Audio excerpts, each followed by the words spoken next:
Great. Well, I think we should get started at 6 o'clock, and it's always wonderful to start a fabulous event like this on time. My name is Joy Johnson, and I want to say good evening to all of you. I'm the president of Simon Fraser University, and it is such a pleasure to be here with all of you this evening.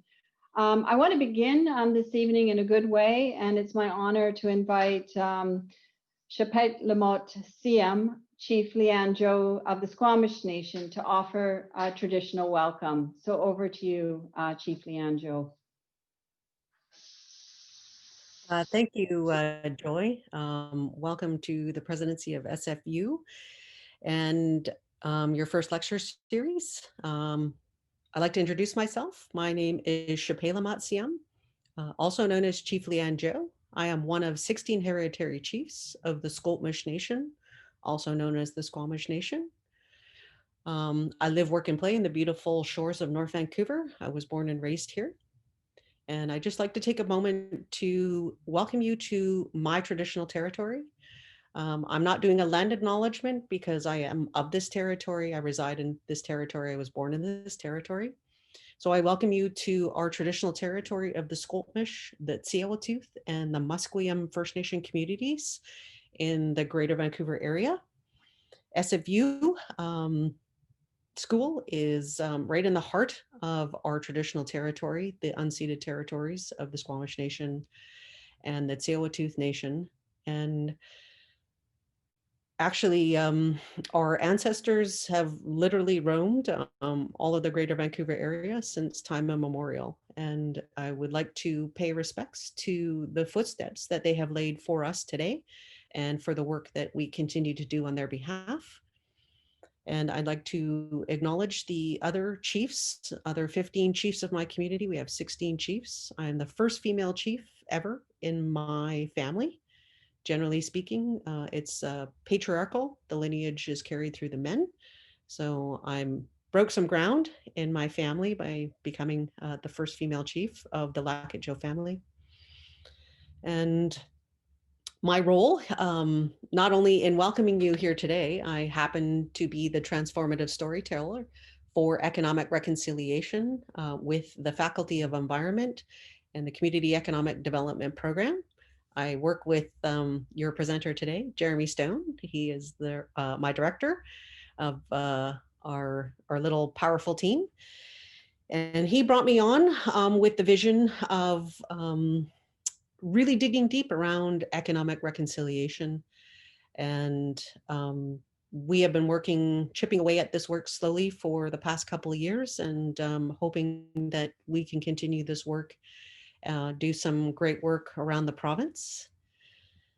And I also need to acknowledge my membership with the Squamish Nation is not my only membership. I also a descendant of the Tsleil-Waututh Nation, so I'm very close relations with the Thomas family, with our sister community in the Burrard part of North Vancouver, as well as I am a descendant of the Kwakwaka'wakw speaking people on the east coast shores of Vancouver Island, both on my mother's parents' side of the family. So I'm a true blue West Coast Indian.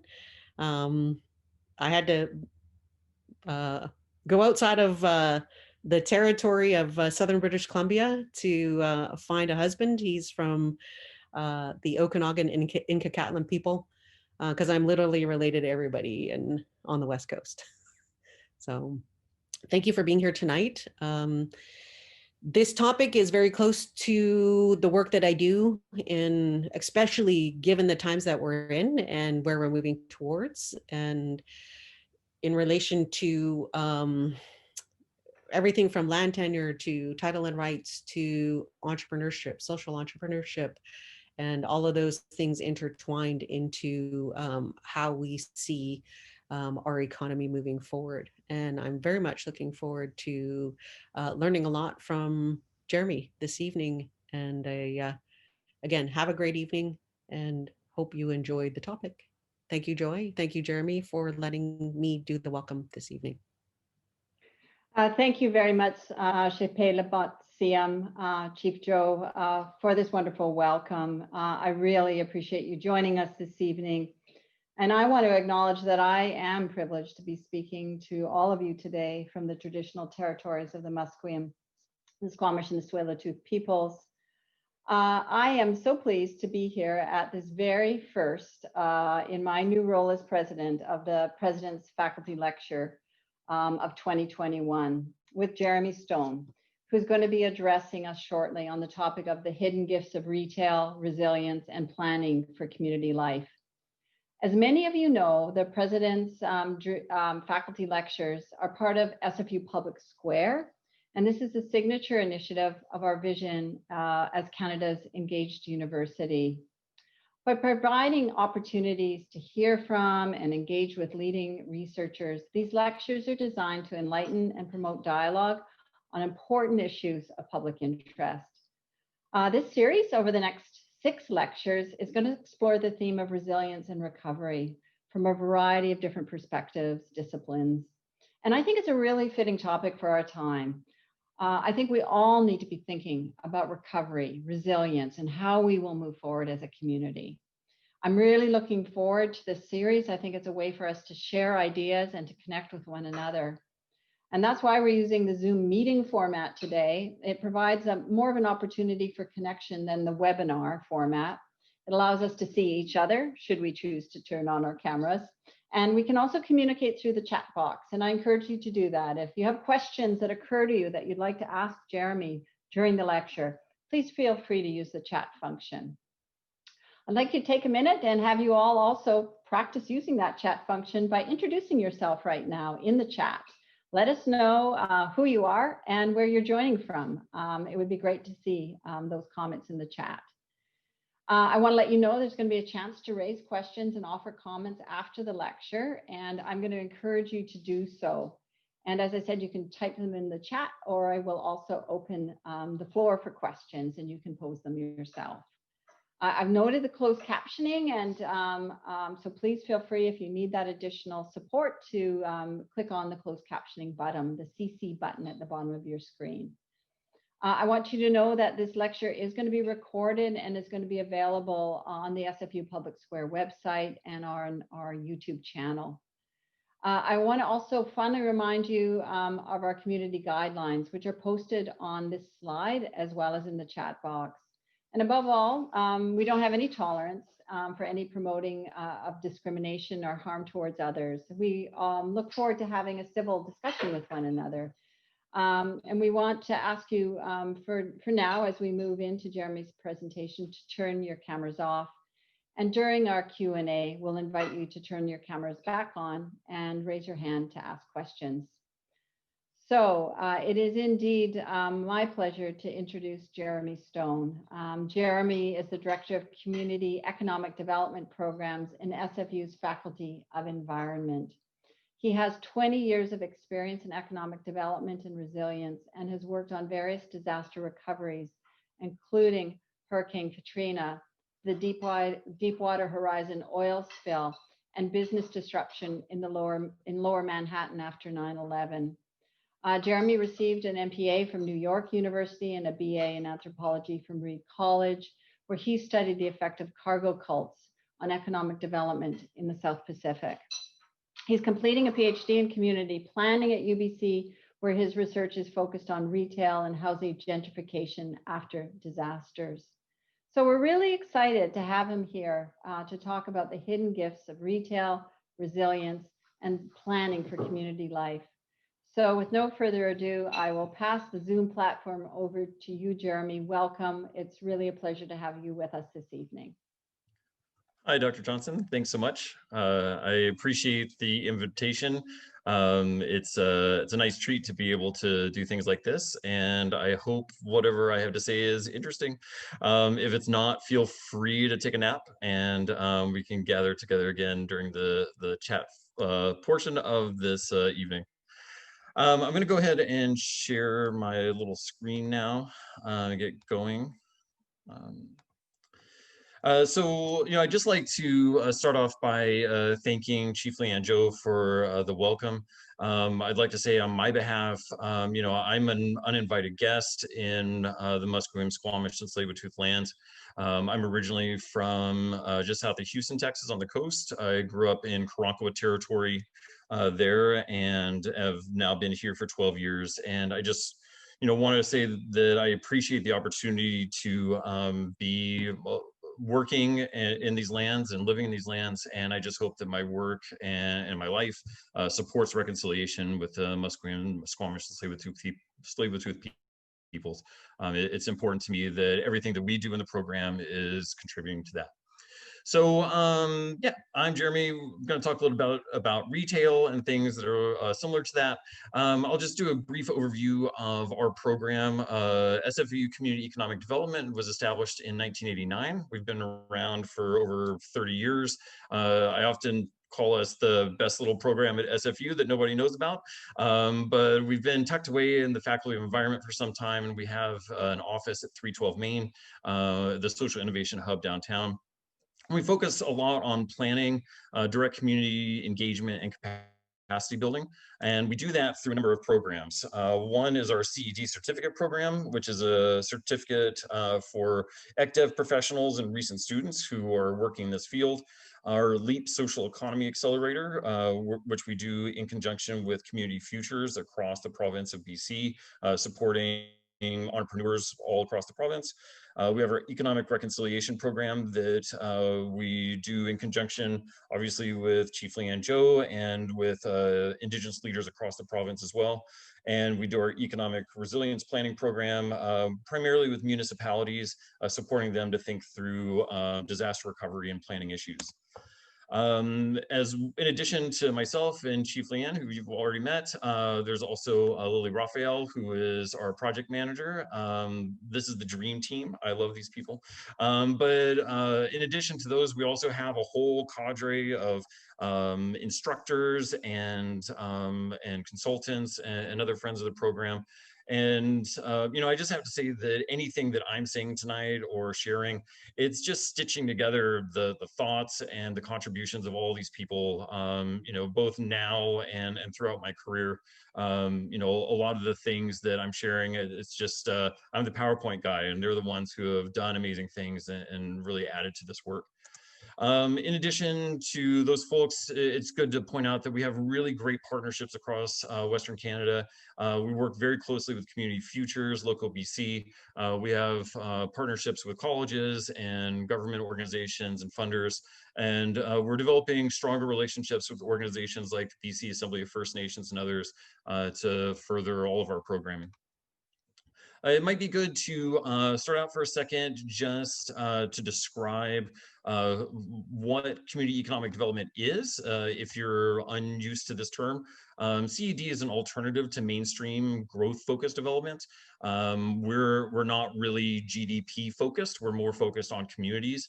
And it's important to know that we see entrepreneurs as local problem solvers for community well-being. If somebody needs socks, if somebody needs, a pharmacy or something, entrepreneurs are out there solving those problems. They're figuring out where to get the socks from. They're doing lots of different things that contribute to our ability to stay alive, to enjoy our lives. And so when we measure economic performance, we're not just looking at sales figures and numbers like GDP. We're looking at needs and values in the community and how those are being met. And so we have these principles of community economic development that we use to guide our work, things like diversity, inclusion, sustainability, developing place and community, making sure that local people are controlling all of these processes so that it's for their betterment. So our conversation tonight, I'm going to go through a brief overview of resilience. It's my nerdy theoretical part. Hopefully you enjoy that. Maybe not, who knows? And then we'll examine some businesses in Vancouver and see how they provide valuable functions for our communities. And then finish up by looking at planning approaches to increasing economic resilience and how that is, and how our work at SFU is supporting that. So first off, what is resilience? Resilience comes from the Latin root resilio, which means to spring back or bounce back. To explain that, you can use this cute cat gif. Basically, the elastic band, when that is shot, it bounces back, or when that cat jumps off the bed, it bounces back. And traditionally, we looked at resilience in these terms. We always thought about it as just returning to the previous state, returning to normal, and it was more of an engineering issue of like, well, how do we get back to normal? But over time, we've realized that resilience is not actually bouncing back. You can never bounce back. You can only adapt to the changes that have happened because of any given disaster. When you have a flood like this, or an earthquake, or some major disruption, you'll never be able to rebuild in the same way. You'll never be able to recover perfectly. So it's forced us to better understand, well, what is resilience? How do we actually do resilience in practice? We've learned a lot from ecological resilience and ecological science over the past 50 years. And so from that, we've developed a better understanding, which could be described as resilience being the ability of a system to maintain basic functions, even in the face of change. So to explain that, you can imagine a forest. And if you were to lose a couple of trees from the forest, it's not really going to impact the functions of all the different species. But if you lose an entire grove of trees, then you start to see that the functions they provided, like shade and moisture control, things like that, those functions disappear. And that has cascading effects on other species in the forest, so that the small plants and everything underneath start to go away, and then those functions that they provided go away, and so on, until finally you might have a situation where it's no longer a forest, but it's a field or even a desert. So when we think about resilience from an ecological perspective, we're really acknowledging that these different species are interconnected, and they provide different functions for each other. And so that if we lose a few trees, or if we lose a few bushes, that's okay. But if we lose a few functions, then the whole system can change. It's worth pointing out that Indigenous peoples have known this for a long time. Even though we have done a lot of forward thinking and ecological resilience, this is all stuff that the First Nations have been talking about and have been practicing since time immemorial. So I do think it's important to say that a lot of times in academia we think we're really hot stuff because we come up with a new concept, but we should really be, if not just acknowledging, but also asking questions of our Indigenous colleagues, because they already know a lot of this stuff. When we take those ideas and apply them to communities, we see that there are many similarities. When you have a community, you have lots of different elements that work together to maintain system stability. So you have people and utilities and transportation and housing and all these different things that are interconnected, and they're all working, providing functions. Some of them are what I would call keystone elements. They're really critical pieces that have functions for society that might support multiple functions.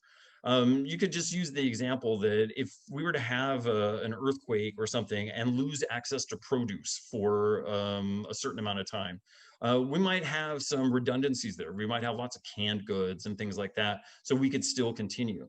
But if we lost all of our construction workers and they evacuated and couldn't come back, we would lose a really critical function. We wouldn't be able to rebuild.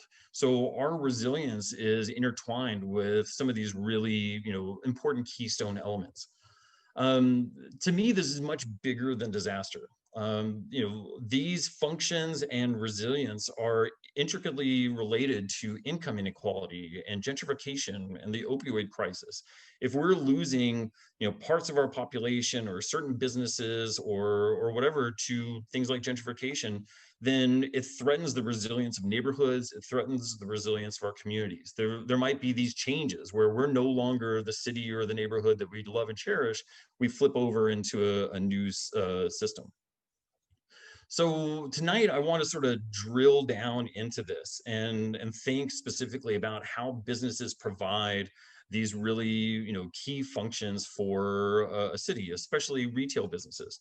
We have tons of amazing stores and businesses all over our town, and there are ones like the Abruzzo Cappuccino Bar on Commercial Drive that don't just focus on, selling coffee and pizza, but that place is a central node of Italian culture in the city, and people go there who are Italian or who want to hang out with Italians or other Europeans, and they watch soccer together and they do things together and they talk to each other, and it's more important than just the coffee. It's that space for cultural creation and development.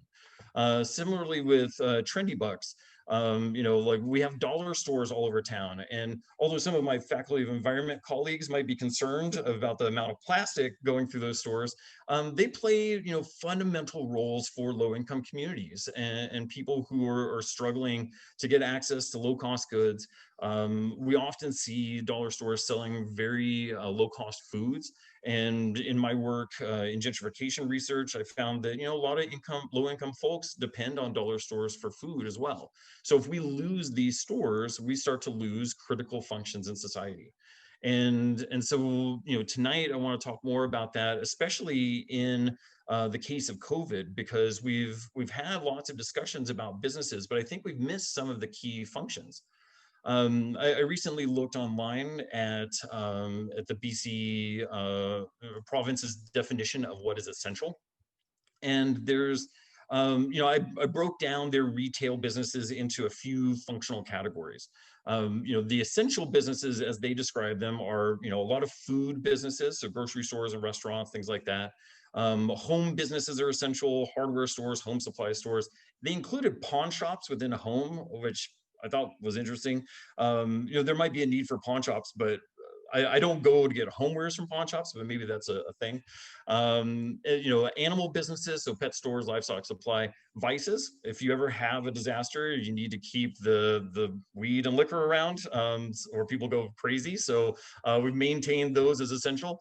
And then also safety supply stores, anything that's supporting essential workers or others with hard hats and different supplies. So these are what has been deemed as essential. But there's lots of other businesses besides these. So it raises the question of what functions, are non-essential retail businesses providing. Now you can, imagine that there are all kinds of goods and services that we need and want. So, the basics are just, there are things out there that we need, like clothes and electronics and art and other things that these businesses provide.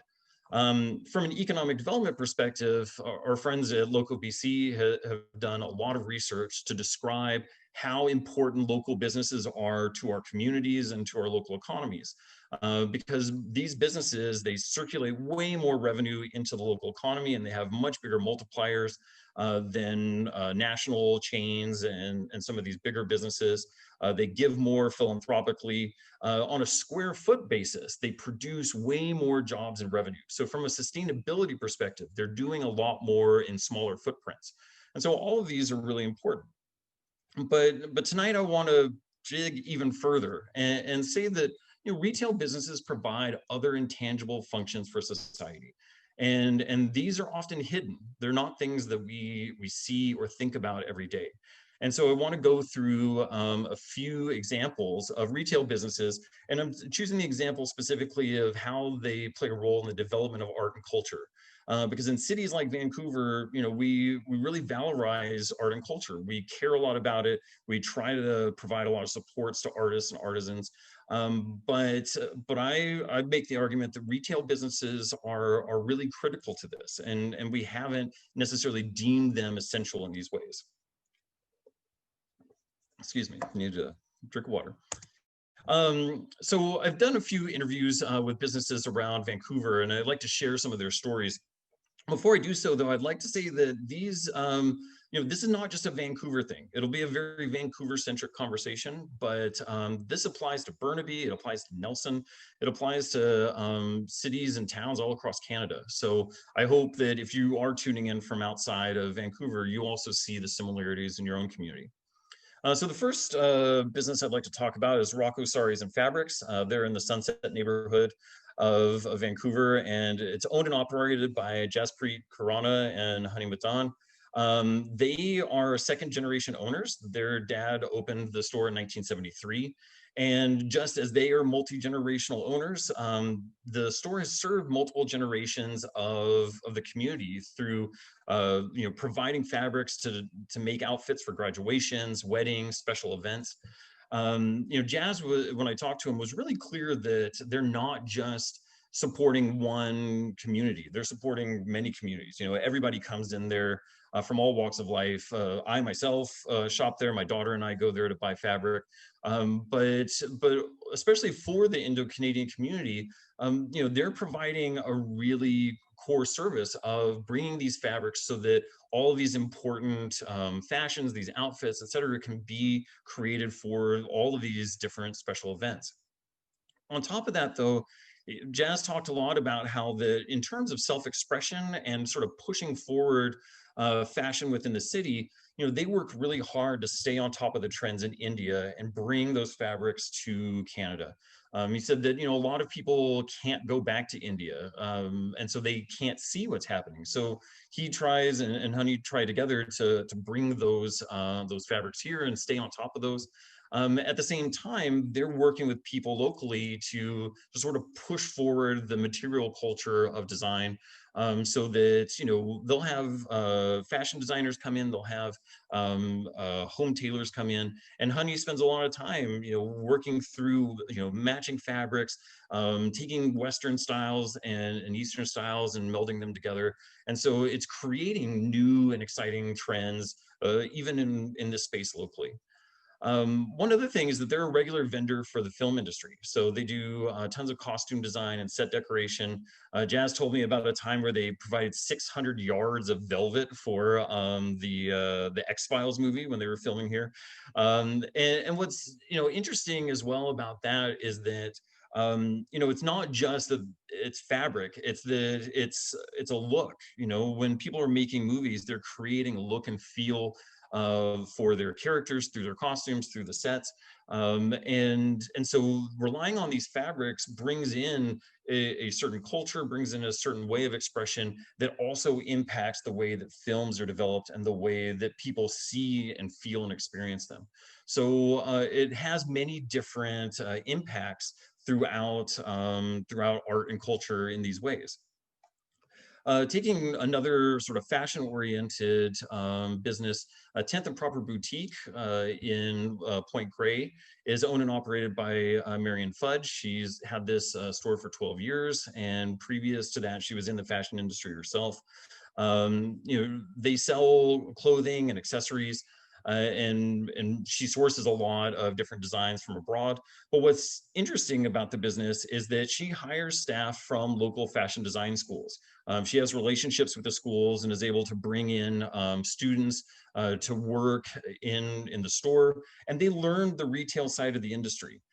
So they might be designing styles and mixing and matching fabrics and whatnot, but they don't know how these things actually land in the general population until they work at a store like this. And she'll take them onto trips, like buying appointments and things like that, and they learn how that side of the industry works. And so it helps build a lot of confidence in their craft. It helps them better understand how to design things for public consumption.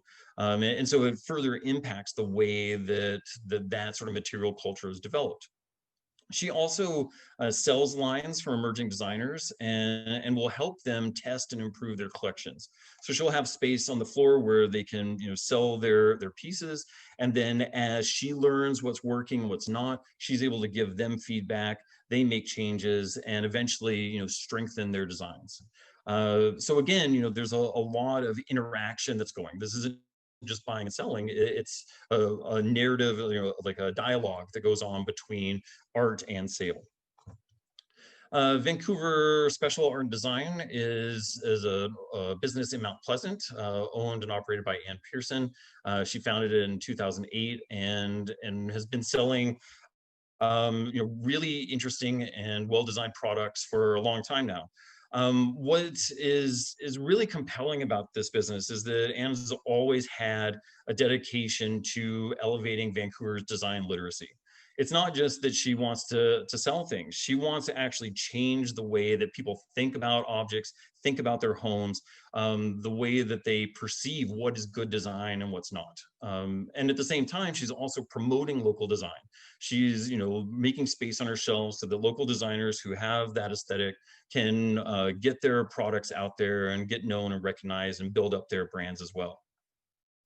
In addition to the direct sales part, she also has the Party for Architects speaker series and co-produces the Vancouver Architecture and Design Film Festival. So there's another layer here of knowledge creation, of networking, really bringing a lot of different styles and ways of thinking to the design community in Vancouver, which pushes them, improves their game, gets them to think about design differently and create, material culture in different ways. Similar to Marion, as we discussed before, Vancouver Special also has artists and designers who are working there. So her staff, is oftentimes coming out of Emily Carr or coming out of other educational institutions for design, and they're getting jobs there. And this to me is probably one of the most important parts that, we often think of artists and artisans as people who, they come up with an idea and they go and they make it and then they, just flourish somewhere. We also have the starving artist kind of viewpoint where they're not necessarily flourishing, but I feel like Vancouver Special is a bridge. It allows these artists and artisans to have some time to think about the way that they do things, to learn, to support themselves in the meantime while they're making, their products and making their art and design. An example of how this has worked is Han Huynh, who used to work at Vancouver Special and is now co-founder of Same Old Studio. She worked at Vancouver Special during and after her SFU Interactive Arts degree. And when I asked her about her time at Van Special, she said, it was more than just a job. It was more like an internship in design. She learned a lot about color and materials and what works and what doesn't. And so she was able to allow this to influence her own design and improve the way that she thinks about products.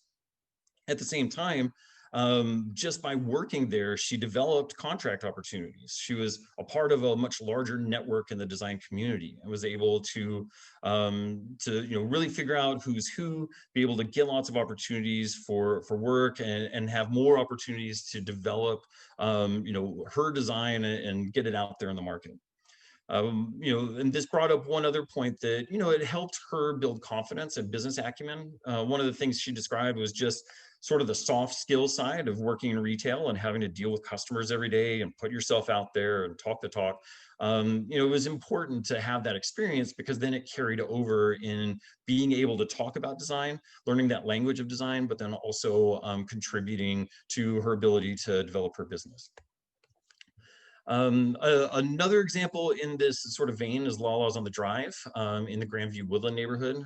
Christina Egyed founded it in 1996, and it sells small gift items and other things that are designed for stores like hers. What's interesting is that she wasn't necessarily working with new designers, but she looked for up and coming producers, people who already had some heft behind them, but were in more of a growth phase. And so she would take these maybe relatively more unknown brands, bring them into the store, and then as they grew and sort of matured out, then she would go back and find other brands and continue the process. Similar to the other examples we've talked about, she attracted creatives. She found that the sort of creative class of the city needed flexible schedules for doing their art and doing their artisanry, and they needed some money to stay afloat as they were sort of building themselves up. So being in retail allowed them that opportunity to thrive, while at the same time, learning about entrepreneurship and business. Being able to work closely with her, they could see how a business operates. And she has these long-lasting relationships with previous staff who are now, either doing their own businesses or working management positions elsewhere. And they use all of this knowledge to further their careers in this way. Also, Christina, served as a community fixture. She talked about how, when people are walking by, there's groovy music in the store. They can come in, hang out, chat. It wasn't just like a place to sell things. It was a place for people to be. And she's also a sponsor of local art and culture. So she's a champion sponsor for East Van Panto. And at least in the business community, I also know her as being a champion of small business. And so, I think people like her, entrepreneurs like her, are bringing lots of different values besides just the business side itself. Finally, I'd like to talk a little bit about a restaurant. Even though food businesses were included in the essential category, I believe that their essentialness was really based on the fact that we consider food essential. But I think there are other elements of restaurants that are essential that we don't necessarily talk about as much. So Angus Ann owns Maenam and Fat Mao, Maenam in Kitsilano and Fat Mao in Chinatown. And he's a very accomplished chef, makes amazing food. He also has Freebird Chicken, which is now operating out of Maenam during the pandemic. I encourage you to find it and get some of that chicken because it is good. But he talked about the importance of restaurants being from the root word of restore. Restaurants were originally named that because they restored your health and your life. You came in, had really good food, spent time with friends. And so restaurants play this really important role of connecting people and making them just feel better. And in a city like Vancouver, where it's raining most of the year, it's nice to go into a place like this that's warm, inviting, and has good food and your friends around. I really hope the pandemic stops at some point because I want to go back to restaurants. But another side of this is that restaurants like Fat Mao contribute to the invigoration and reinvigoration of culture and place. So when we look at Chinatown, we've had a lot of gentrification pressure in Chinatown, a lot of changes where, some blocks are taken out and where there used to be amazing stores with, Chinese medicinal products, or, I used to buy so much Hello Kitty from, some of the Hello Kitty stores down there. Now we're seeing BMOs and Starbucks and things like that. And so businesses like Fat Mao and Bao Bei and Chinatown Barbecue are producing this next generation of Chinese culture in the neighborhood. They're taking street food and other flavors and sort of elevating them and pushing food culture forward. These are very important for neighborhoods like Chinatown. And then, on top of it all, chefs who go through these kitchens, they expand the food culture of the city. They're going on, like one chef has recently opened Potluck Hawker Eatery. There are other chefs that are taking over and developing other restaurant ideas. We see this in restaurants throughout Vancouver. The Shambar effect has been talked about in different places where, just that one restaurant, chefs went through and bartenders went through and then went on to start, restaurants and created new cuisines and, pushed cuisine forward. So the food culture of the city is really enhanced by having these types of chefs and these types of restaurants like Angus's. So what are some of the themes and considerations thus far from what we've heard about these different businesses? The first is that retail businesses are essential to the creation of art and culture. I see very often that they provide havens for artists and designers while also facilitating innovation, new ideas. They're providing space for these people to exist while they're sort of figuring out their craft, and then they're learning a lot along the way. Retail businesses also build confidence and entrepreneurial skills for ongoing generations of business managers and owners. We have a lot of accelerators in BC, like business accelerators and incubators. SFU has our LEAP program and Radius and others. We've got Futurepreneur and Entrepreneurth and all kinds of things across the province. And yet I think that retail businesses, and I encourage a PhD student to do a study on this, I think retail businesses create more businesses than all of our accelerators put together. I think they're the real incubators because they're teaching this, in-house on the spot, and people who come out of those businesses go on to create and operate other businesses. But retail also strengthens and maintains community. So when we look at, say, the Indo-Canadian community, or special interest community like the architecture and design community, or even a geographic community like the neighborhood of Chinatown, we've seen how retail has played a role as a node of interaction and support for those communities. People can come together, they can learn from each other, they have a sense of place together. So all of these aspects of retail are very important. So the point to me is retail is essential, and let's save retail. I'm certainly not arguing against any of the divisions that public health has made around essential and non-essential. I think that they're trying to do their best.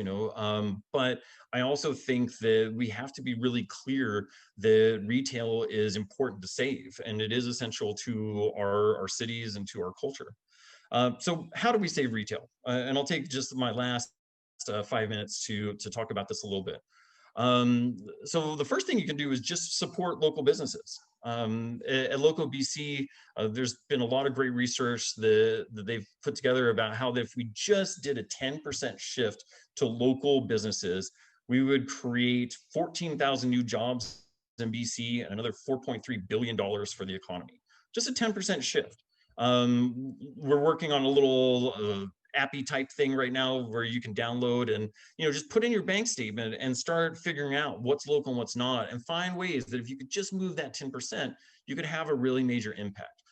So there's a huge consumer awareness issue. We don't have to cut out online ordering or going to major chains, but if we could have less Amazon in our lives, that would be good.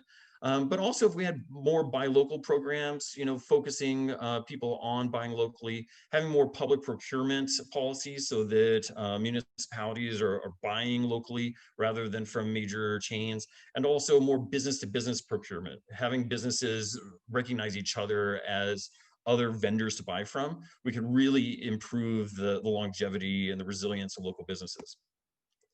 Another aspect of this is actually identifying sort of these keystone businesses, the ones that are really important to serve these great functions, and strengthen them. There's a program that started in San Francisco that's been replicated in many other places. And I know that here in Vancouver, I believe the Hey Neighbor program has adopted some of this as well. But the Map Your Resilientville program started as a way for disaster resilience to be implemented in neighborhoods. And so people would come together, map their community, identify where they get shelter, where they get water, where they get food, all these things. And they also identified businesses and what were the important businesses in that community, and why did they need them. At the same time, we have business preparedness and business continuity programs that exist in many places. Tara Stroop, who is the emergency program officer in Port Coquitlam, has done a fantastic job of pushing this kind of stuff forward. She started doing it on her own on the side of her desk with surveys with businesses and whatnot.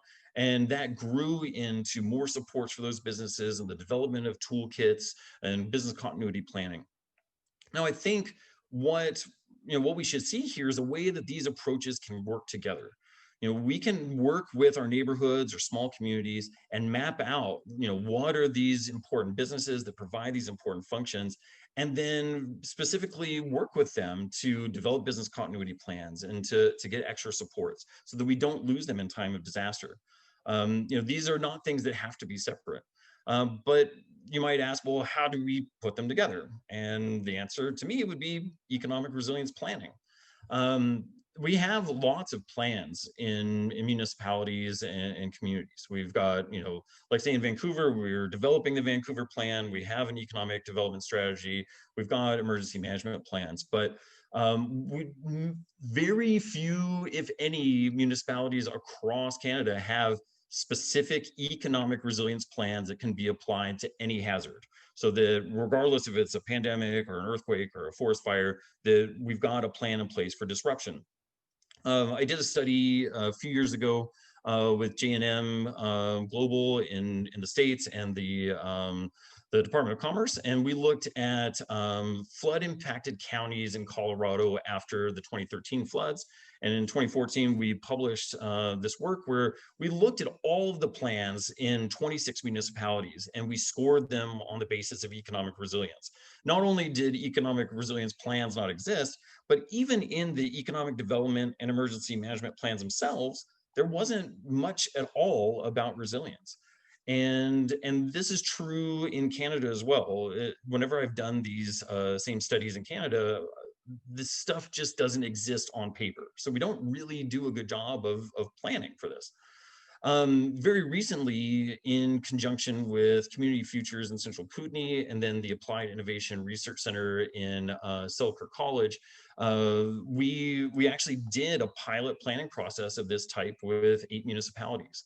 So we went to cities like Castlegar and Nelson and Trail and Grand Forks, and we worked with the communities and the municipalities to actually to think about economic resilience and plan for it. One of the things that we did was we mapped out who would be responsible for what after a disaster. So looked at, who would provide small business financing, who would deal with mental health issues, who would deal with business technical assistance issues.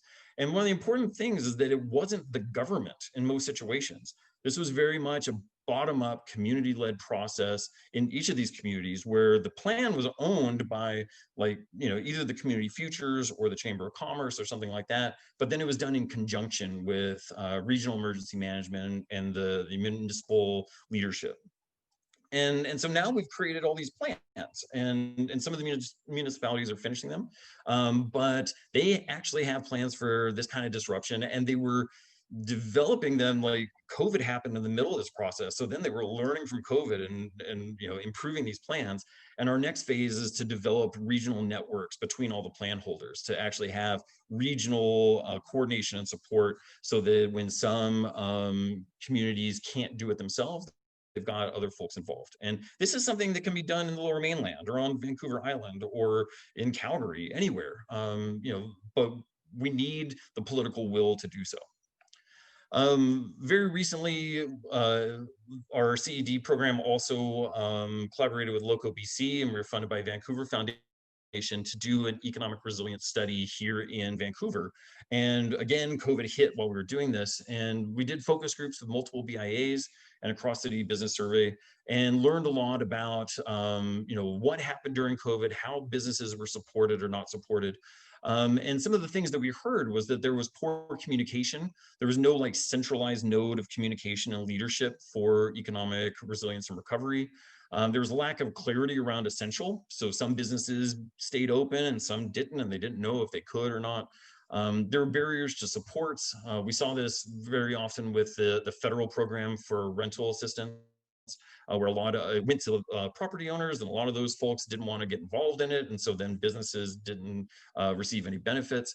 And then there were lack of mental health supports, and this is something that I've been really big on for years, is that small business owners suffer double losses. They have personal tragedies in their lives during a disaster, and they have business tragedies, and so they are in critical need of mental health support.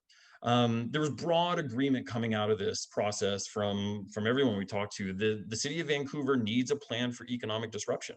It doesn't mean that the city of Vancouver has to manage all of these services and supports, but there needs to be a central node somehow, a plan and some sort of set of relationships that allows and enables recovery after disaster during any hazard. And I would argue that COVID-19 was a very slight hazard in comparison to many others.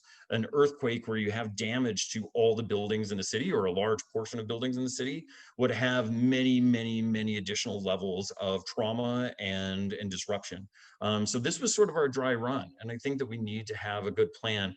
And to anybody from other communities, I would encourage you to also look in your community and see if you need a plan too. I think the answer would be yes, but we'll see. So takeaways from this whole conversation. Number one, just businesses play diverse functions in our neighborhoods and communities. These valuable functions may not always be obvious. And I think it's up to all of us who care about cities, care about communities, to really dig deeper and find what these businesses are and what they do. Our resilience depends on a diversity of functions that support a diversity of populations. So when we talked about different demographic communities or different special interest communities, et cetera, they are, the diversities of our cities need diversities of business. And so we need to be more aware of who these businesses are, and are they falling through the cracks in recovery? Do they need additional supports so that they can continue? Local planning is obviously essential. It's just not good enough to rely on the financial support from senior levels of government. And I think that, we all have a role to play, residents, organizations, municipalities, but we need to be working together, and we need a plan for it. Buy local, I would say, isn't just for Christmas. So if you walk away with anything, just know that yes, you did really well buying locally for Christmas, and now it's January, and you need to get back out there and figure out how you can continue to buy locally. It's got to be a way of life. It can't just be something you do at the holidays. And the very last thing I'll say is, hi, Ellie. I love you so much. Just want to give a shout out to my daughter. She's awesome. So that's it for me. Thank you very much. And I guess we can chit chat now if anyone's still awake.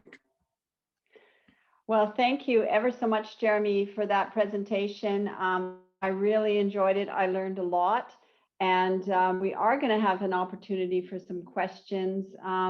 But just thinking about the different roles that businesses play, my mind is really spinning, thinking about the local businesses in my community and the different roles that they're playing. So thank you for that. And I think this is a time when we need to be thinking about the ways that we can support our businesses and make sure that they are going to continue to thrive. I'm going to start out with some questions that I've got, and then I'm going to be strolling or going through the chat as well. But I also will encourage people to put your hand up if you have a question. I'll come to that in a minute. This the setup for Zoom's a little bit different, folks, and so if you want to put your hand up for a question, it's under the reactions, and it's raise hand, and it sits under that reactions button at the bottom of your screen. So maybe I just want to start, Jeremy, by asking you a question about what businesses are surviving right now and what ones aren't, and whether I just want to get a sense from you. Based on the role that they're playing in their community, are we seeing those who play these more multiple roles as having, more resilience themselves in terms of being able to weather the pandemic, or not? What's your take on what businesses are going to be able to get through the pandemic right now? Yeah, I mean, it's a tough question. Personally, I don't have, I haven't done that data research yet, and I was just talking to Amy Robinson from Rokko earlier, and there's not a good amount of data yet to say who's closing and who's not. Although if you have the data out there, anyone online, please email it to me. I'd love to know. But what I would say is that from working with my partners across the province and also just everything I know locally, that the businesses that are surviving are businesses that had some sort of resilience already built in, or they were starting to think about it even before the pandemic. So those who were already moving online, or those who had flexible business models where they could pivot quickly, those have generally succeeded, I think, in comparison to others.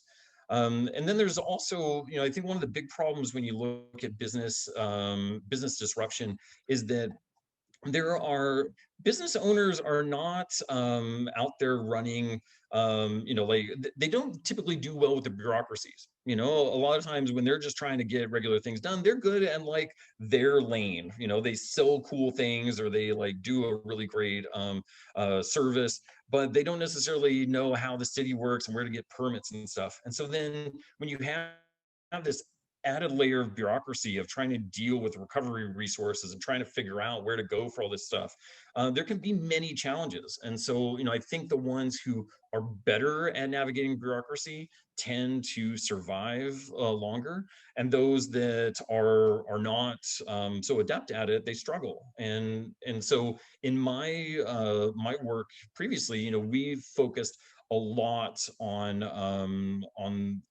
businesses that needed support. We provided tons of technical assistance. That to me is the most important thing after disaster, besides the financial payments, is just having like a business ambassador. And like Community Futures has done this around the province of providing business ambassadors to that community to help them navigate bureaucracies.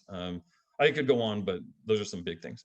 Yeah, really interesting. I'm just wondering also, as a university, what your thoughts are about the way in which, from a research or teaching standpoint, we might be able to lean in and assist with this work. What's the role of a university in all of this, Jeremy? Would you say? Yeah, I mean, I think, I have a very, I don't know if it's quite radical anymore, but I definitely have a very strong opinion that that the university was engaged in social progress for many, many centuries because it was the repository of knowledge. And its role was to aggregate knowledge and thinking and do some like higher level analysis for society and sort of send it back. But I think the modern day role of the university is to be leaders and innovators and experimenters of social change in community, and we should be using our nonprofit status and our sort of values to actually be much more closely partnered with community. And so we're doing that in the CED program for sure. And I know that a lot of the other professors at SFU are leaning into that already. They're connecting through their research in that way, or they're trying to find ways to provide opportunities for courses where students can get in touch with the community and do some more of that work. But I think, like right now, we're talking to different communities, hopefully in our own backyard of Burnaby, where, we really want to work closely with municipalities and say, like, there's some higher order problems here that we can help you work through. And things like City Studio have been doing that for a long time. And I think more of that work is necessary. Yeah, it's interesting. I know at SFU as well, we're even just thinking about our purchasing power and our procurement abilities as an example, not on our research and teaching side, but as using our social infrastructure to really help bolster work in our communities as well. So put your money where your values is always a really good thing. And I think, SFU and, there've been some, I forget the name of it, but I know that there's a network of a few universities that SFU is a part of where they're really trying to be progressive around procurement and focusing more locally, focusing more on traditionally marginalized entrepreneurs, et cetera. And so this is all, I think, an important part of it. That's terrific. I'm going to go back and forth. I'm going to start looking at the chat. I see there's a hand up as well. So first, I'm going to take one from the chat and I'll kind of go back and forth. But folks, please feel free to ask a question in the chat or put your hand up. And I'm going to ask when we do come to having people ask their question, you're going to need to unmute. And if you feel comfortable, I'd ask you to put your camera on as well. But here's a question from Eric, and it's quite specific, so give it a whirl here. Is city local procurement improving regarding the TILMA rules that were inhibiting buy local? So first of all, maybe you could explain that question to all of us, because it's not, I'm not quite sure what that all means. And then you could maybe answer the question as well, Jeremy. Yeah, I don't know what that means, so I might be okay. We're going to need to call on Eric for this then. Hi, let me try and find the article in the TIE with Amy Robinson from 2012. I'll post that. It was about Rokko lobbying to break through those TILMA. It's interprovincial trade rules. Oh, okay. So especially in city procurement, you get outside of province architects and other suppliers who, the dollars get exported out of province because they bid on things and outcompete local suppliers. So yeah, I'll post that in the chat. Okay. Thank you. That would be really helpful. Yeah, and I think Amy's on the line right now. If you want to unmute Amy and then go for it, you can. Hi, everybody. Yes, as I was just going to put in the chat that as far as I've heard, it's not super recently. In some ways, it's gotten worse because there's a big initiative for it's kind of MASH sector, they call it. Municipalities, academic institutions, schools, and hospitals have all come together, and they want to try to do group procurements. So they try to get some efficiencies in terms of cost, and so that usually means bigger and bigger organizations. So, but what I would say that there is an interesting work on the island. It's called the Coastal Communities Procurement Initiative, CCPI. So it's not every community can be involved, but there's been a lot of work in terms of local procurement under the banner of social purchasing, and many of those contracts are now going to local businesses, and so they're trying to figure out how to unbundle contracts and how to make sure that that more and more government spending goes to local businesses. But right now that's limited to certain communities in their coastal area. Great. Well, that's very helpful. Thank you very much. Well, like I said at the beginning, it's awesome knowing smart people because they always fill in the gaps of my knowledge. So thank you so much, Amy, for adding that. That's great. I'm going to turn to a question, and Phoenix Fam, I see you've got your hand up. Do you want to go ahead and ask your question? Yes. Near the beginning, Jeremy, you talked about dollar stores. Hold on 1 sec. I see this. Yeah, we're having trouble hearing you, Phoenix. I'm wondering if you could just speak up a bit louder. Okay, could you hear me now? Better? Yeah, I'll lean in. Yeah. I don't know what the problem is. Okay, so near the beginning, you talked about dollar stores, and I agree. They are very affordable sources for a lot of lower income families or communities, especially groceries, not just like little toys for families that might not be able to go to bigger box stores. However, currently the majority of dollar store items are being produced by China and other overseas countries who actually don't have a lot of infrastructure in place to kind of have like sort of the better infrastructure for their workers, for their communities, for the families. Like I found out a lot of those people who are making these things are actually like family businesses, and it's their secondary job or something on top of that. Yeah. And it's causing a lot of pollution, whether it's in the air or damages in the roads because they haven't built it everywhere properly yet. So how do we use that? Like, we don't want to get rid of that for our environmental here, but it's also coming at a detriment to somewhere else. So how are we going to like take responsibility then push that on someone else? It seems like this presentation was very like based locally, which is like, yes, we are important here, but I mean, the global trade system is not going away anytime soon. So I guess like we're not, one is more important than the other, but there's a balance here. So what's your take on this? Yeah, absolutely, Phoenix. No, thank you for the question, and I think it's obviously an important one, and one that a lot of us working in this space, we're coming at it from different angles. And so, there is certainly a human rights issue around production in any country, in Canada, in China, wherever. Some might have better records than others, but there's still a long way to go with labor protection, and certainly sustainability and environmental impact from these goods that we're producing. We're past there's a question, request to paraphrase. Just in my own words, Phoenix is sort of calling me out about dollar stores and whether or not they're actually that cool, and where do we strike the balance of some of the bad things that they're doing, and where they're sourcing their products from with some of these important things that I'm describing. And I would just say that ultimately the problem here is capitalism.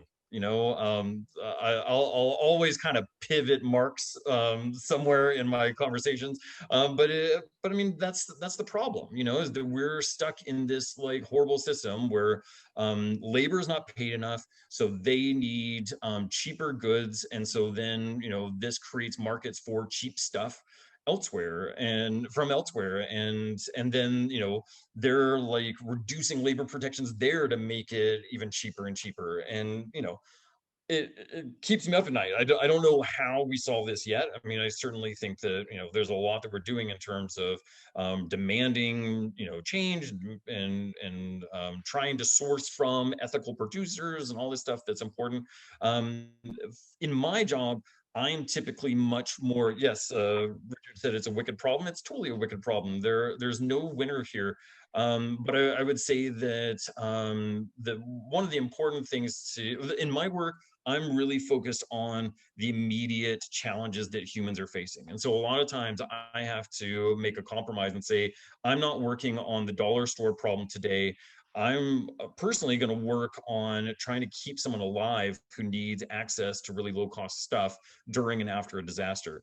And I'm relying on my colleagues, especially at SFU, and the ACT, the Climate Change Initiative, and others to continue to push forward in their work and make those changes. And any way that can link in with my work, I'm into it. But I just know that when I look at communities that are suffering from a disaster, there's never a dollar store plan in place. There's never a low income purchasing of goods and items plan in place. And so, what are we going to do? If the dollar store goes away, great, but what do we replace that with? It's a hard question. It is a hard question. It's interesting. There is a question here from West Reagan, and I'm going to read, and that's, would an office of recovery to consolidate resources and offer support to businesses be something useful, or would it just be an added layer of bureaucracy? I mean, I think, Wes is asking about, what supports could we put in place? What should we be thinking about here? Can you just I was like looking at the chat. Which resources are we talking about? We're just talking about potentially putting together, for example, an office of recovery. Yeah. To help businesses. Like what would you comment on in terms of structures, Jeremy? What do you think we are needed? I mean, the way that I've done it in other situations and the way that I've seen it done in other situations is that you have a plan that identifies who's responsible for what, and then you create these structures. You stand them up, is the terminology in emergency management, when things go sideways. And so when you have an economic disruption, you stand up your office of recovery and resilience, and you get them going. And so the work that we're doing in the Kootenays right now is to establish exactly who those people are, who would staff it, how it gets financed, all that stuff. But more importantly, we're working on ongoing resilience with them. And so that, they're developing lists of like, well, here's the capacities we have, here are the gaps that we have, and how can we work on these gaps for the next 2 years, the next 5 years. And what I think is really stressful for me, and it's something that I really try to encourage people to remember, is that resilience is cumulative for the most part. The more that you deal with all these issues, you're developing that capacity, and so you can check it off, and you don't have to have a multi-million-dollar program right now to set up this big thing and do a big process. You can do it small and incrementally over time. And as long as you're always pushing towards resilience, you're going to increase the ability of communities to thrive and survive. And that to me is the most important part. And you can do it in lots of different ways, but there has to be a mandate from the highest levels down that this is a priority. And I think that we're not seeing that in our municipalities around long-term economic resilience. And COVID caught us flat-footed, so this is the time to do it. Okay, that's interesting. Joanne Curry asked a question about language barriers in terms of businesses, and whether this is also creating an added impediment for business owners in terms of accessing resources. Do you have?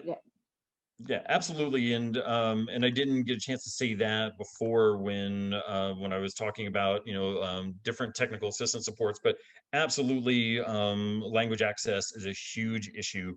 And oftentimes, like from the governmental level, we'll sometimes, see multi-language support. But I find, again, what's really challenging is finding small business expertise and recovery expertise for business in multiple languages.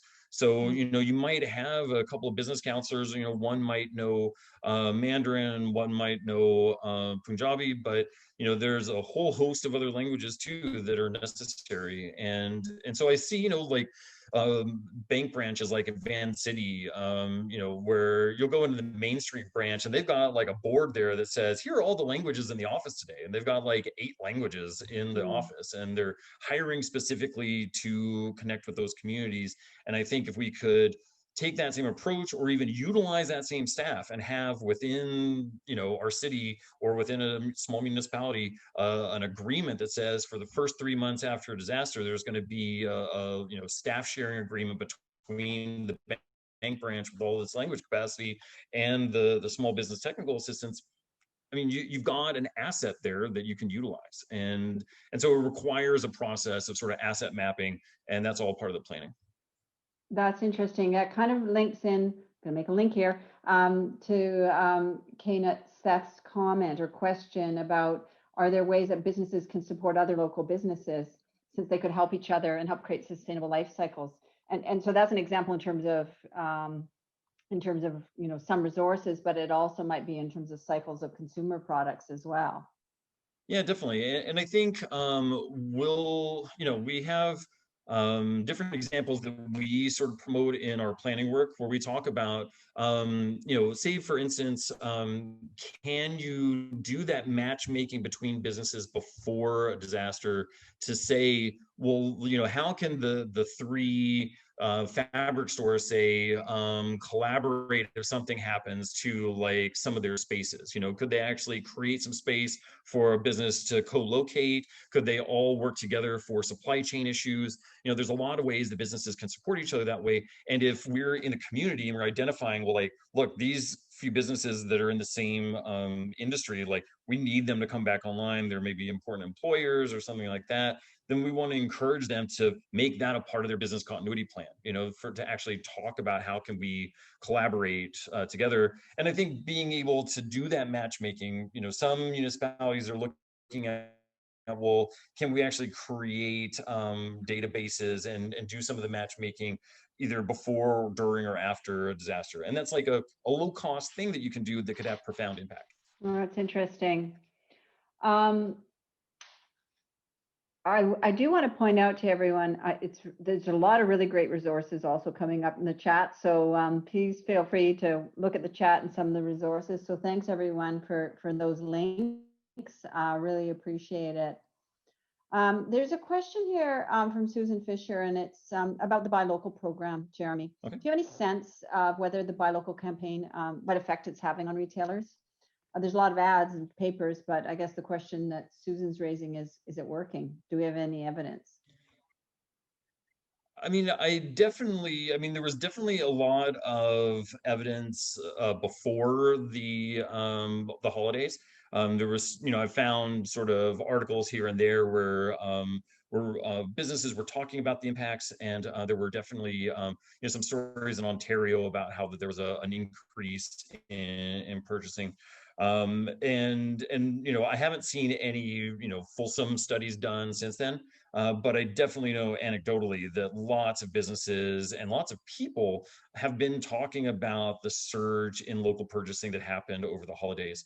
Even though Amazon, was making its biggest profits in forever, still, a lot of people, at least in Canada, were really concerned about their local businesses and were making an effort. And you would go around Vancouver and see lines of people down the street for all kinds of little stores, and it was exciting. It warmed my heart to see that. And yeah, so That's great. That's great. I want to, if I can, respond to one question that I've seen come up a couple times about, and I'll read it. You know, how can we avoid falling into the neoliberal deification of the entrepreneur while acknowledging the multiple roles local small businesses can play?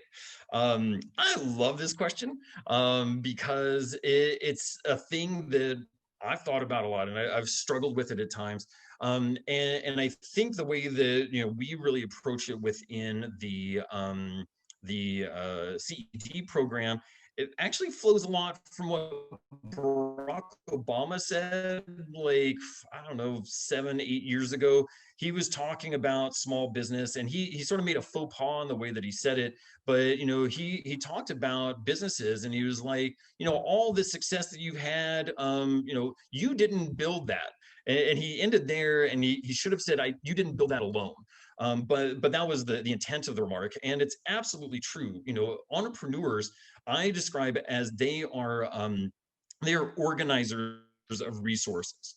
It's not necessarily that they're like making all these things by themselves or doing all these amazing things by themselves. They're organizing staff and resources and you know, public amenities to create community well-being. And so they have both an obligation to the community to continue to utilize public assets and public resources like electricity and roads and all these things in ways that, you know, benefit the community, but then also paying good wages, livable wages, you know, offering, you know, profit sharing, like all these other things that also support their staff, because they can't do it alone. And so I really chafe at the deification thing. Like, I am definitely not down with the sort of neoliberal, like, entrepreneurs are, you know, the best thing that ever happened. But I think entrepreneurs are kind of the best thing that ever happened, because, you know, there are these folks who go out there and solve these problems with us. And with the resources and with the time that we cede to them. And so, you know, I really see it as a symbiotic relationship, not just something that is, you know, like we had these amazing aliens come from outer space and they brought us entrepreneurship, and then suddenly our lives changed. You know, it's just some really cool people who are smart and put things together. Okay. I think that's a reason why cap executive salaries and all these other things, because it's not just these individuals that are doing it. It's like the whole firm, you know. Anyway. That's great. That's great. We've got I do want to say to people, I think some folks were having trouble putting their cameras on, but you can do that now if you want to. So just thought I'd point that out. Thanks, tech people, for helping us along the way here. I do have, I think that the pronunciation is Rochelle. And the question is, what's one strategy that you would recommend for encouraging government to give small businesses more relief from the burden of municipal property taxes? For example, it's a good question. For example, do you think creating a new taxation category should be created, especially considering all the additional spin-off contributions, as you highlighted, that small businesses provide compared to larger corporation businesses? So do we give a credit for being, you know, community arts, you know, hubs or other functions, I guess? Yeah, no, it's the reason why I'm laughing is because Amy Robinson from Local BC and I have been working on that Vancouver economic resilience project, and in all of our discussions with businesses, tax relief is like at the top of the list. And we often joke that you can have any conversation with a business. It could be about, you know, like, well, how do we you know, get more tissues in town? And it's going to be like, well, tax relief. We need tax relief to be able to do anything. And I would think from a resilience perspective, the way that we describe this is that, you know, we need businesses to be strong before a disaster happens, before there's a disruption, you know, and the disruptions, like I mentioned earlier, could be things like gentrification and income inequality. It's, you know, all kinds of things are out there challenging businesses. And the way that we have triple net leases set up, where the taxes that the property owner has to pay, they are, you know, moving that down and putting the burden on the small business owner, that is a serious problem. It's not sharing that repayment to society. And then, on top of it, the business owner is already paying taxes on their income and, their staff taxes and everything else. So, I certainly agree that there should be a restructuring of taxation for businesses, at least, on the operational side to reduce those costs. I do think that, regardless, if you're making high amounts of revenue, you should be paying taxes back into society. I mean, that's just, I think a progressive tax structure. To the point of like, should they be receiving benefits for doing good things or for being important? I think it's sort of like a slippery slope. I think you can make arguments either way, but the thing is that, from my perspective, I would say, well, doing good shouldn't be like an add-on that you get patted on the back for. It's like me as a dad, like whenever I do anything good, I'm like, hey, I took care of my kid today. There's like a lot of moms who are like, yeah, well, that was like the basic. So, what have you done for me lately? And I think it's the same thing for businesses. They have a responsibility. With great privilege and great resources comes great responsibility. And I don't necessarily know if there needs to be a tax credit category or something for that, but we should definitely be looking at how we can encourage the strength and stability of our businesses, because they do provide these functions for us. And there's definitely a lot of problems with taxation. So, thanks, Jeremy. Yeah. I am scrolling through the questions as best I can, everyone. And if I'm not getting to your question, you really want to ask it, I'm going to encourage you to put your hand up and then you can actually ask it. But I will be trying to get through a few more in our remaining time. So bear with me. Jeremy, there's a question about BIAs, Business Improvement Associations. Yep. And the question is, what can they do for local businesses to support favorable conditions to do business? And what can consumers do to advocate for local businesses with municipal government? So that's kind of a two-parter, but maybe a comment on the BIA's role, because you were talking about, thinking about this planning. Is that the BIA to be thinking about this? Like, what's your sense about the role they can play? Yeah, I mean, BIAs, like I started my career working with BIAs back in Washington, D.C. My first job in this work was working for a small Latino nonprofit, and I worked with 3 business associations. And so I've always had a love for BIAs and what they do.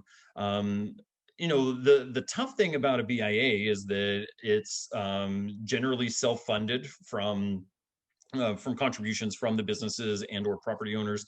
And, it's run by business owners. And so you've got people who are really taxed out, either financially or in terms of time. They've done a lot of work for their business community. So, part of me feels like, well, we shouldn't really be putting so many more responsibilities on them. At the same time, though, they are the leadership of that business community in that neighborhood, and they need to be at the table. They need to actually be listened. I think that there's a community engagement problem that we often see in communities, where we'll ask the opinion of the BIAs and then we'll create policies that go against what they told us would work. And so that's always really frustrating. But the point that I make in our planning work with municipalities around economic resilience is that it's not any one person's responsibility, or not any one organization's responsibility. We have, one of the points I make is that nonprofits have play a huge role in economic resilience. Like if you have special interest nonprofits that work with the LGBT community or work with the Indo-Canadian community or whatever, those nonprofits, even though they might have a very specific focus that's different from the economy, they're working with businesses that serve those communities, and they know the pulse of those businesses, and they need to be at the table as well. And perhaps, providing space for business counselors to come and do work with those communities, et cetera. And so I definitely think that spreading responsibility over different folks, having a good plan that outlines how all these pieces work, and then having some budget either from the municipal government or from foundations or from wherever to actualize that group and provide them with enough funding to meet develop a plan and then, update and exercise that plan on a regular basis has, you can go to any resource and see the $1 of invention into, prevention has $4 in savings during a disaster, or $10, or whatever the number is. Same here, like give a budget to these folks to actually come up with a good plan, and then, we'll have a lot of benefit. Interesting. That's fantastic, Jeremy. Maybe a final question. I'm just going to ask the beginning part of it because we're short on time now. But the question is, do you think that cities, this is coming from Leanne, do you think cities with higher levels of income and wealth inequality are more susceptible to downturns and shocks? I think that's an interesting thing to think about.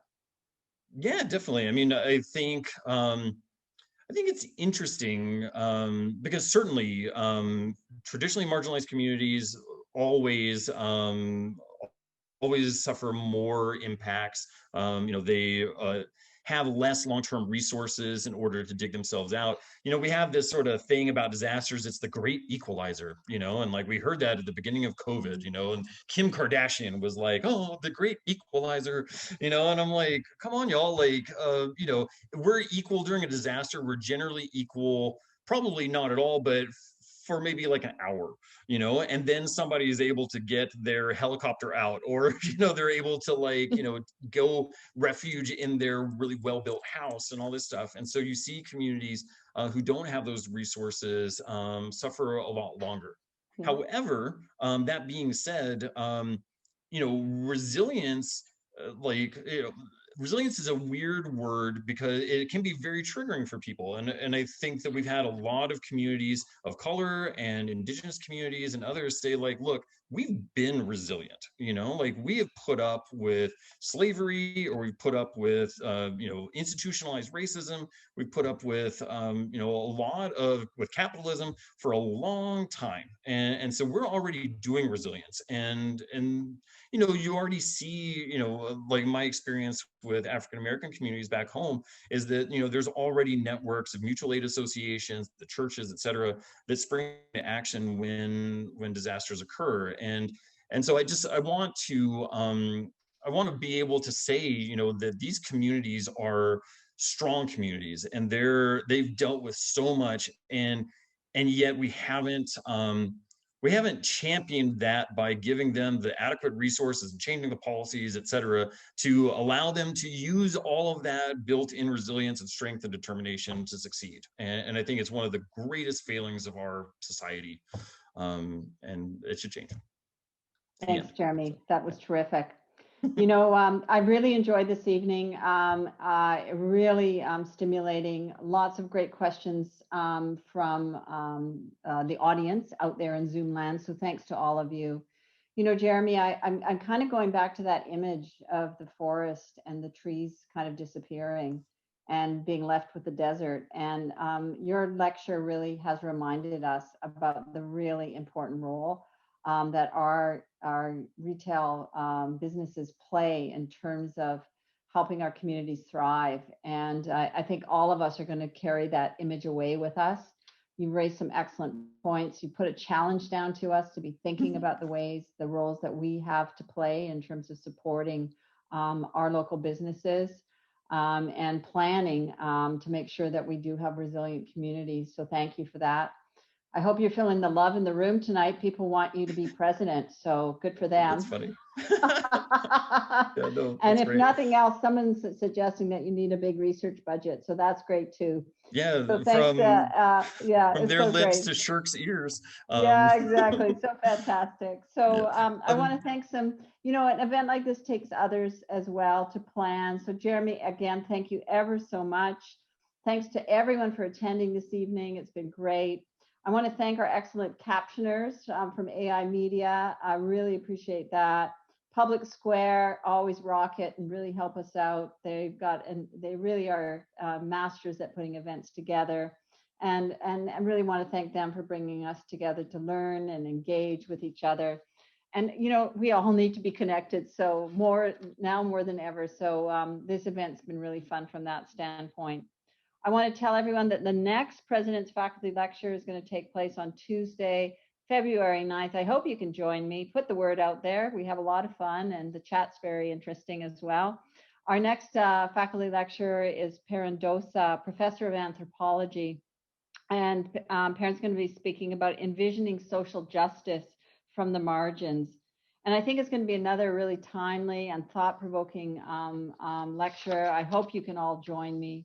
And you can find out more about this and other upcoming events on the SFU Public Square website at sfu.ca/public square.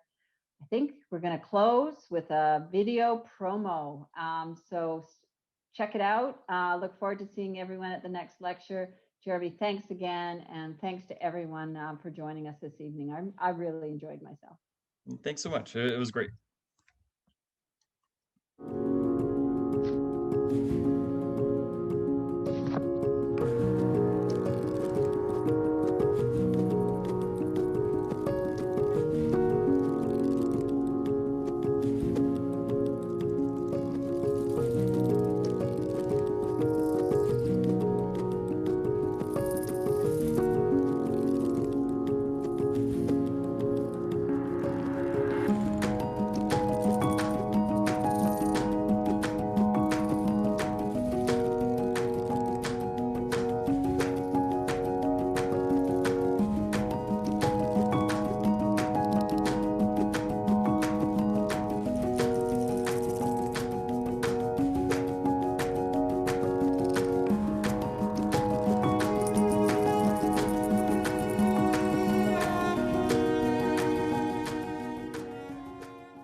Thanks, everyone. Have a good night. Good night.